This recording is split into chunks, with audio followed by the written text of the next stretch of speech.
Non, les enfants ne sont pas des petits êtres impotents. Ouais, je sais, c'est bizarre quand je commence une vidéo comme ça. Eh bien, laisse-moi te raconter l'histoire de Virginie. Virginie, elle a une profession libérale et en plus, c'est Magic Maman. C'est une super maman. Donc, deux bonnes raisons de tomber en burn-out. Burn-out familial, parental si tu préfères, et burn-out professionnel. Et Virginie, quand on va s'occuper d'elle, on va s'apercevoir d'une chose. C'est que sa profession lui demande énormément de temps, d'énergie, d'implication. Mais quand elle a fini sa journée, généralement très tard, eh bien elle rentre à la maison et le mari est très souvent absent. Le mari aussi a une profession qui lui demande d'être souvent à l'étranger. Elle a un gros problème, c'est que elle me dit voilà, quand ma journée professionnelle s'arrête, j'ai ma journée de maman qui commence, il faut que je fasse les devoirs, à manger, le ménage, c'est une catastrophe. Qu'est-ce qui se passe? On a un souci, Virginie a oublié de déléguer des choses à sa fille. Alors oui, quand je dis ça, ça peut te paraître bizarre. Mais voilà ce qui se passe. Je propose à Virginie, une fois par semaine, de laisser sa fille faire à manger pour elle, pour la famille.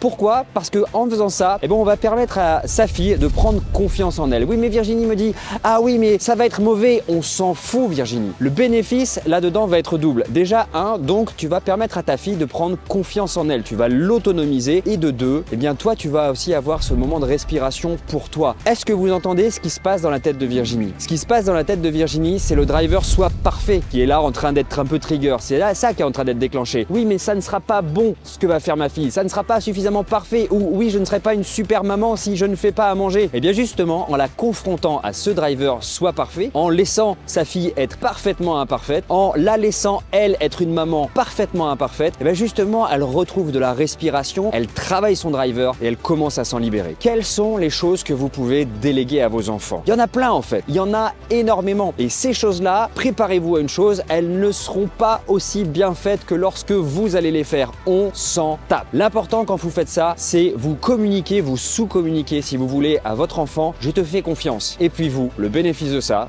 c'est que vous allez gagner du temps, de l'énergie. Donc, une vraie soupape de sécurité qui vous empêcherait d'être en burn-out. J'espère que cette vidéo va vous inspirer. N'hésitez pas à la partager en masse. Et puis moi, je vous retrouve très vite dans une prochaine. À très bientôt.